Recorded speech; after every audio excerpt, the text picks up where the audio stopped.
Bismillahirrahmanirrahim. Assalamualaikum warahmatullahi wabarakatuh. Waalaikumsalam warahmatullahi wabarakatuh. Good afternoon. We are from the 8th group. My name is Tasya Ashifana as the moderator and presenter, and Rahmi Nurholisa as presenter. And today we will discuss about the eighth chapter of Douglas Robinson's book, Becoming a Translator, entitled Languages.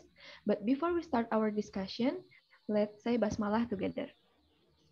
Bismillahirrahmanirrahim. Bismillahirrahmanirrahim. Okay, next.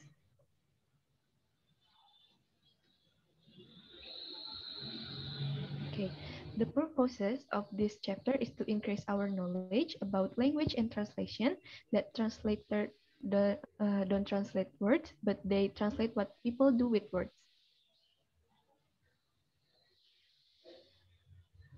And then the outline of material. The first is translation and linguistic. Second is what could it be, abduction.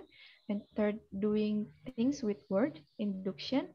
And the fourth is translator and speech theory. So the first and the second material will be delivered by Rahmi Nurholisa. Rahmi, time is yours.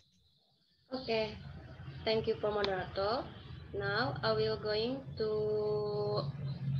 explain about translation and linguistics. Um, Translation is an operation performed both on and in language. In Latin translation used to be referred to as a translatio linguarum, the translation of language, to distinguish it from other kind of translation like translatio studi, the translation of knowledge, and translatio imperi, the translation of empire. The ability to translate was thought of Largafi as an advances from the ability to understand or read a foreign language. Translation studies was thought of as an specialist branch of theology, applied linguistics, or comparative literature. Translate, translator training revolved around the semantic transfer of word, phrases, and whole text from one language to another.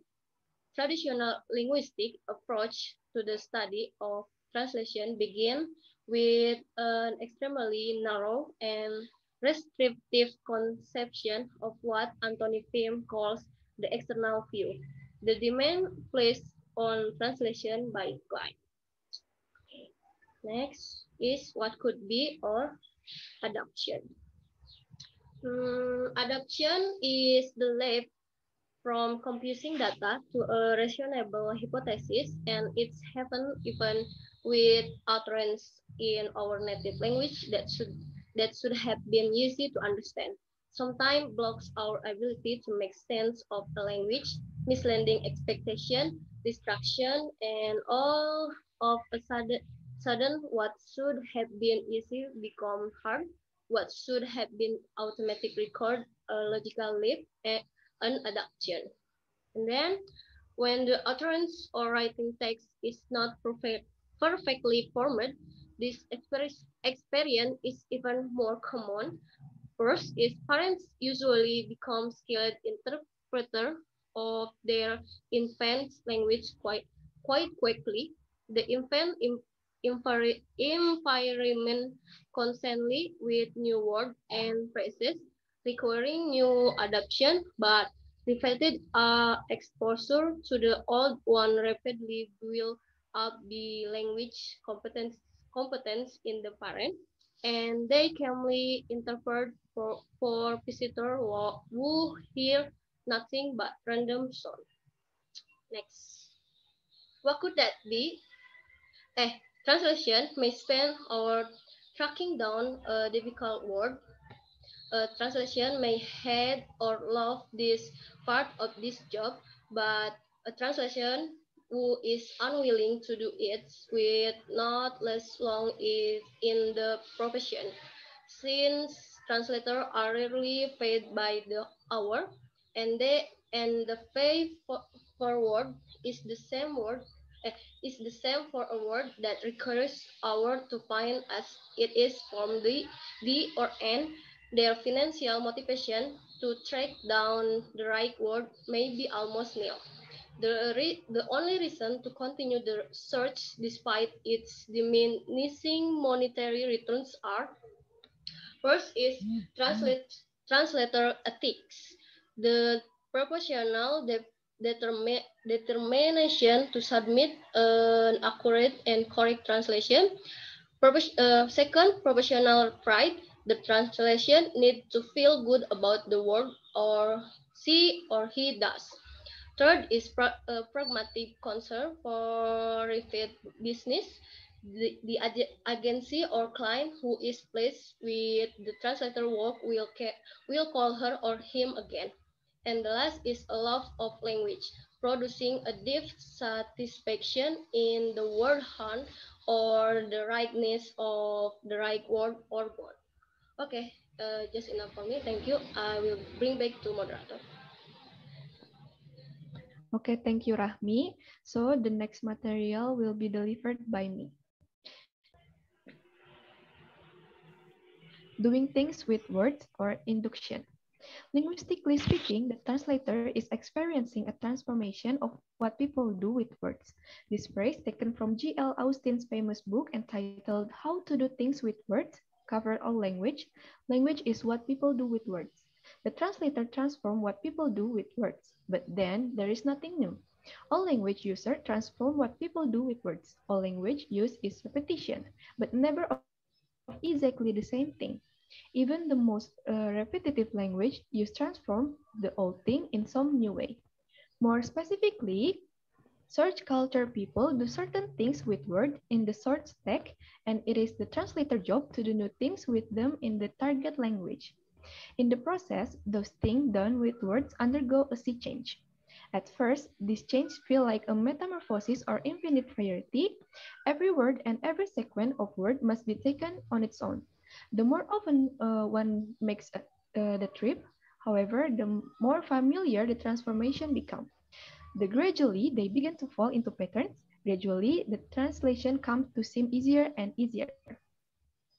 The inductive process of wading through tens of thousands of such a transfer until the patterns begin to emerge, as Carl Wick would say, is a process of unrandomizing what at first seems to be chaos. At first, it is difficult to hold 10 or 15 foreign word in your head. Then it is easy to hold those words as a discrete lexical item.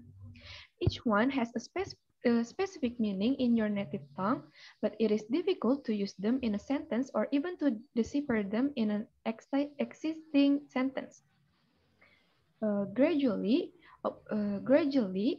those words become easy to use in a certain kind of sentence, but then they appear in another kind of sentence and once again make no sense at all.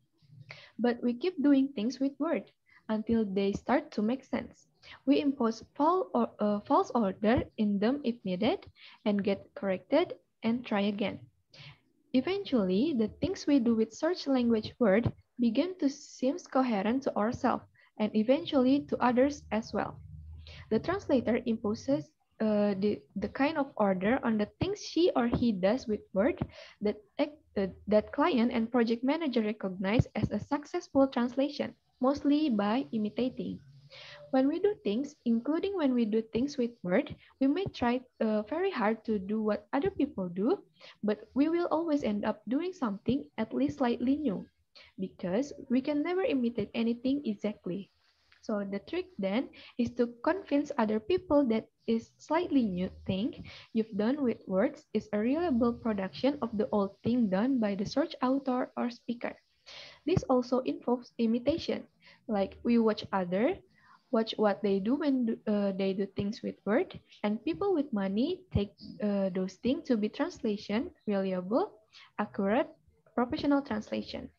What we don't do is sit down with a comprehensive set of rules for linguistic equivalent and create a text that confirms to them that is, that is the image projected by traditional linguists when they have studied translation, that the image doesn't correspond to reality. Next.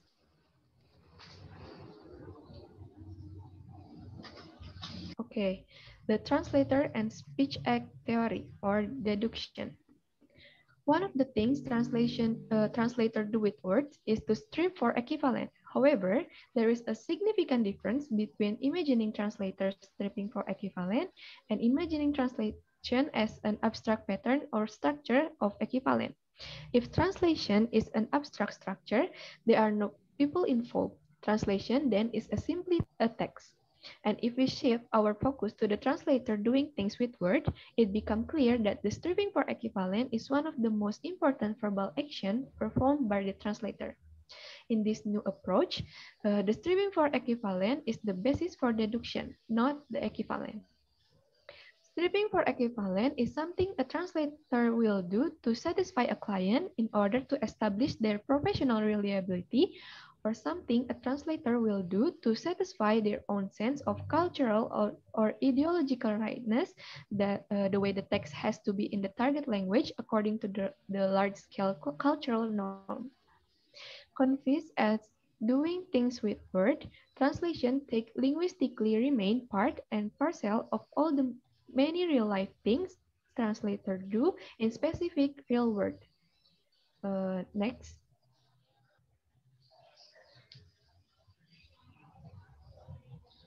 Okay. More important, seeing equivalent as something the translator strive for help the linguistically oriented scholar focus on the complex process by which an individual translator determine what equivalent in the specific case might be, or how the translator construct equivalent as an idea to strive for.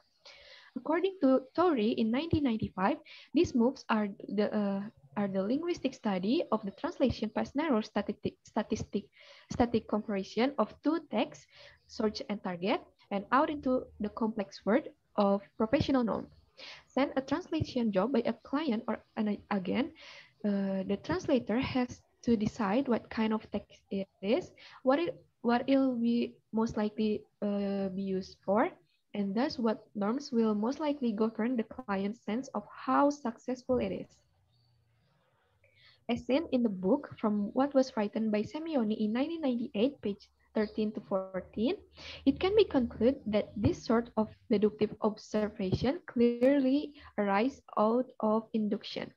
The translation scholar is also a translator and pays close attention to the complexity of the real linguistic action she or he performed in the course of his or her professional work. As a result, their linguistic deduction about translation are more useful for the translation student as well. And as the deductive linguists pay ever close and more complex attention to the inductive field of professional translation, even the purely verbal aspect uh, of that field become increasingly interesting and exciting. Once we begin to question the assumption that translation equal equivalent full stop, it becomes obvious that translators are human beings, social animal, caught up in the human drama like anyone else, and that it is impossible for them to stop performing actions when they translate, impossible for them to stop doing things with words, often very complex things. In fact, pretending to be doing one thing while at the same time doing another, or doing two significantly different things at once. Penuti in 1995-1998, for example, argued that translators should become political descendants, using their translation to opposite global capitalism that they should at once strive to render the original text as closely as possible, to seek the radicalized readers and so increase their resistance to capitalism as well, and to signal to readers that the roughness in the translation is not bad translation or translationist, but part of the project of to seek the radicalized reader and so increase their resistance to capitalism as well. That would be three different actions performed by the same translator in the act of translating, and one of those action is something like traditional requirement that the translator strive for equivalent. However, the linguistic study of translator or performs of speech act is very much in its infancy. Most linguistically oriented translation scholars still held fast by the requirement of equivalent and haven't been interested in exploring the translator full range of social action. For even the most progressive linguistically oriented scholar such as Hatim and Mason in 1990, 1997, or Newbert 152 languages and Swift in 1992, the translator is still a more or less faithful reproducer of other people's speech act, not a performer of speech act in his or her own right. As a result, the recent movement in translation study toward exploring translation as action has almost completely left the linguist and the specifically verbal aspect of the translation behind. Okay, maybe that's all from me. So the last slide is the conclusion, and it will be delivered by Rahmi. Rahmi, time is yours. Okay, thank you for moderator. Now is conclusion. Translation is an operation performed both on and in language. Traditional linguistic approach to the study of translation began with an extremely narrow and restrictive conception of what Anthony Pym calls the eternal view. Adoption is the leap from computing data to a reasonable hypothesis, and it's happened even with utterance in our native language that should have been easy to understand. The inductive process of wading through tens of thousands of such transfers until the pattern began to emerge is, as Carl Weick would say, a process of unrandomizing what at first seems to be chaos. Striving for equivalence is sometimes a translator will do to satisfy a client in order to establish his or her professional reliability. Okay, thank you. I will be back for moderator. Okay, maybe the next session is the discussion session in the WhatsApp group. So maybe that's all from us.